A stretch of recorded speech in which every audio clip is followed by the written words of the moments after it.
भाई साहब ये क्या ही देख लिया यार मैंने। ये क्या है ये?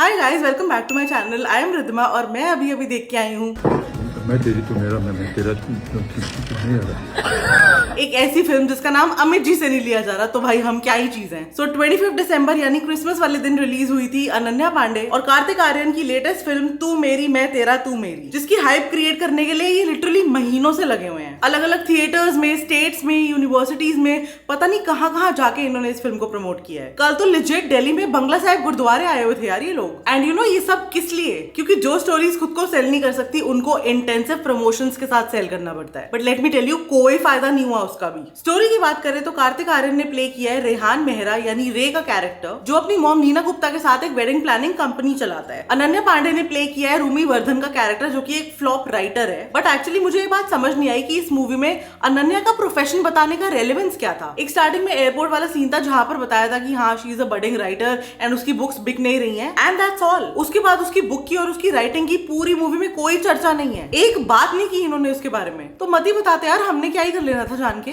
एनीवेज, रे और रूमी सबसे पहली बार मिलते हैं एयरपोर्ट पे क्रोएशिया जाते हुए। इनकी फर्स्ट इंटरेक्शन काफी ज्यादा वियर्ड थी, लेकिन ये एक फिल्म है, वो भी धर्मा की, तो ऑब्वियसली दोनों की फ्लाइट भी सेम है, सीट भी साथ साथ में है, दोनों सेम जगह, सेम कंट्री, सेम यॉट के सेम कैबिन में रहेंगे। You mean we are sharing a yacht? ऐसा कोइंसिडेंस दिखाना तो देखो जरूरी है, नहीं तो स्टोरी आगे नहीं बढ़ सकती फिर। तो अब क्योंकि ये दोनों 24 घंटे साथ में रहते हैं, तो पहले ये लड़ते रहते हैं, फिर इवेंचुअली दोस्ती हो जाती है, फिर ये दोनों हुकअप करने लगते हैं एंड इवेंचुअली इन दोनों में प्यार हो जाता है। इनका रिलेशनशिप शुरू बाद में होता है और खत्म पहले हो जाता है, बिकॉज अनन्या अपने बीमार पापा को अकेला छोड़ नहीं सकती, उसके पापा यूएस नहीं आ सकते और कार्तिक अपनी मॉम को छोड़ के इंडिया नहीं आ सकता, इसीलिए म्यूचुअली डिसाइड करके अलग हो जाते हैं। अब फिर ऑब्वियसली ये एक मूवी है, ऐसा तो है नहीं कि दोनों के पाथ्स दोबारा क्रॉस नहीं करेंगे। सो वही सब चलता रहता है, स्टोरी आगे बढ़ती रहती है और एंड तक ये लोग सस्पेंस बना के रखते हैं कि भाई वो मिलेंगे या नहीं। बस इतनी सी ही है पूरी स्टोरी। इस फिल्म का नाम तू मेरी मैं तेरा तू मेरी इसलिए है क्योंकि इसमें इतना ज्यादा बैक एंड फोर्थ होता है ना इनके रिलेशनशिप का कि भाई उन्होंने इसका नाम ही यही रख दिया। सो वैसे तो स्टोरी के नाम पे कुछ है नहीं इस फिल्म में। बेसिकली इन्होंने डीडीएलजे से उठा लिया पेरेंटल ऑपोजिशन, कुछ होता है से उठाया है पहले दोनों कैरेक्टर्स में लड़ाई होती है और फिर प्यार। रॉकी और रानी से उठाया है लड़के के पेरेंट्स से लड़की का मिसबिहेव करना, और इसके अलावा कहीं पर ऐसे ही रैंडमली गेम ऑफ थ्रोन की रेफरेंसेस और फ्रेंड्स से चैंडलर और मोनिका की रेफरेंसेस डाल दिए हैं इन्होंने। तो कहने का तात्पर्य सिर्फ इतना है कि हर चीज कहीं ना कहीं से उठा के इन्होंने यहाँ पे चेप दी। Absolute zero creativity. ये पूरी फिल्म इतनी लेम है कि बहुत कम आपको ऐसे इंस्टेंसेस दिखेंगे जहां पर एक्चुअली आपको हंसी आएगी या आप एंटरटेन होगे, because mostly the script and the dialogues are really boring. First half इतना स्लो है कि लिटरली पहले 25 से 30 मिनट तो आपको समझ ही नहीं आएगा कि ये दोनों आपस में मिल क्यों रहे हैं और सडनली झगड़ना क्यों शुरू हो गए और ये क्या हो रहा है, ये कहाँ जा रहे हैं, दोनों के बैकग्राउंड क्या है, पर्पस क्या है इनकी मुलाकात का, you would not know. And मैं पहले 25-30 मिनट के बारे में क्या ही बोल रही हूँ, रिमेनिंग पूरी फिल्म भी ऐसी ही है। कौन कहाँ से मिलके कहाँ बिछड़ गया और फिर दोबारा से मिल गया और कौन किसके पीछे आ गया और फिर एंड में दोनों के जब पेरेंट्स मान गए हैं तो दोनों आपस में लड़े जा रहे हैं, ये क्या हो रहा है आपको समझ नहीं आएगा। It's a mess. I really have a very serious question कि कार्तिक के किस दुश्मन ने बोला उसको ये फिल्म करने के लिए यार, because whoever suggested him to do this film does not want him to succeed in life. अच्छा खासा काम करके अच्छी खासी इमेज बनाई है भाई इस बंदे ने इंडस्ट्री में। I don't know why is he sabotaging it। Plus अगर आपको कार्तिक आर्यन पसंद है और आपने ये फिल्म देख ली है, then you might just start hating him, because इतनी ओवर एक्टिंग और इतनी क्रिंज हरकतें की है ना इसने इस फिल्म में कि मैं क्या ही बताऊं। जिसका तुझे था इंतजार। उसकी हंसी से लेकर उसके डायलॉग्स तक everything is so cringe. Ananya को क्या बोलूं भाई, मैं ही इरिटेट होने लग गई थी इस बंदे से।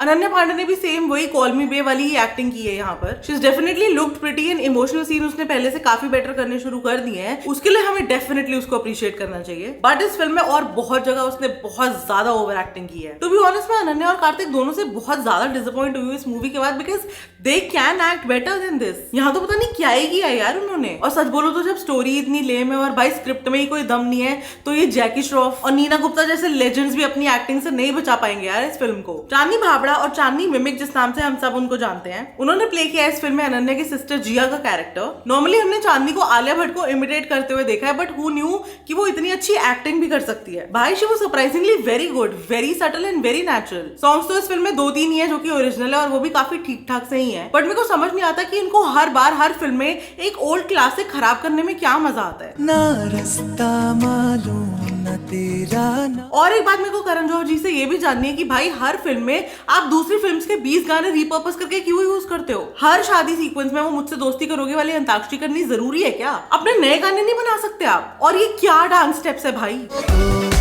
हम दोनों को प्रोडक्शन तो देखो of course it is Dharma production, नहीं तो करण जौहर जी के अलावा ये नेपो बेबीज को कौन ही साइन करता है। अपेरेंटली देख लो वही चला रहे हैं सारा, जानवी, खुशी, शनाया और इब्राहिम का करियर। और वैसे दूसरी स्पेशलिटीज भी तो है ही करण जौहर जी की इस मूवी में, जैसे लार्जर देन लाइफ सेट, बड़े बड़े पैलेसेस, बड़े बड़े डिजाइनर ब्रांड्स के कपड़े। फिल्म की स्टोरी चाहे जैसी भी हो, लेकिन ये सारी चीजों के बिना तो मजा ही नहीं आता बिल्कुल। 70% ऑफ द मूवी में आपको सिर्फ क्रोएशिया की ब्यूटीफुल लोकेशंस देखने को मिलेंगी एंड एट सम पॉइंट आपको ये भी लग सकता है जैसे आप किसी का क्रोएशिया का ट्रैवल ब्लॉग देख रहे हो। लोकेशंस एकदम फैंसी दिखनी चाहिए, स्टोरी से किसी का कोई लेना देना नहीं है। सॉरी टू से but this film was a joke. So overall देखो मैं यही कहूंगी कि बाय चांस अगर आपने इस फिल्म का ट्रेलर देखा है, जिसके आई नो बहुत कम चांसेस है, लेकिन फिर भी अगर आपने देख लिया है तो आप एब्सोल्युटली कुछ भी मिस नहीं कर रहे हो। जो भी इनके पास था ना कंटेंट वो ये ट्रेलर में दिखा चुके हैं, उसके अलावा फिल्म में और कुछ भी नहीं है। देखो यूजुअली मैं ऐसे बोलती नहीं हूँ, लेकिन मुझे लगता है पास्ट में हम बहुत सारी घटिया मूवीज को भी इतने चांसेस दे चुके हैं कि एट दिस पॉइंट मुझे अपफ्रंट बोलना ही चाहिए कि भाई मत देखो इस मूवी को। लिटरली मैं आपके पैसे और टाइम बचाना चाहती हूँ, मत देखो। I literally don't want you to waste your precious time and money on this. ज्यादा पैसे आ रहे हैं तो मेरे को सुपर चैट कर दो या फिर गूगल पे कर दो, मैं आपको अपनी आईडी दे दूंगी, बट ये फिल्म बिल्कुल मत देखो। It's an absolute disaster. So much so कि इतनी पीआर करने का भी कोई फायदा नहीं हुआ इसको। So overall it's a combination of bad story, bad acting and bad dialogues. कई जगह पर काफी सारे हॉट एंड स्टीमी सीन्स भी हैं, तो आई वुड नॉट से कि ये फैमिली फ्रेंडली और किड फ्रेंडली है एंटायरली। सो बाकी आप देख लो, मुझे नहीं लगता इससे ज्यादा रीजंस आपको चाहिए ये मूवी ना देखने के लिए। मेरी तरफ से इस मूवी को 1 on 5 स्टार्स। आप ये मूवी छोड़ के बाकी हॉलिडे सीजन में क्या बिंज वॉच करने वाले हो प्लीज मुझे कमेंट्स में बताना। और इसी के साथ we come to an end of this video and to an end of this year. अब हम मिलेंगे अगले साल। Happy new year to all of you, to your families, to your friends, everybody. Stay safe and have loads of fun. अब हम जल्दी मिलेंगे अगले वीडियो में। बाय।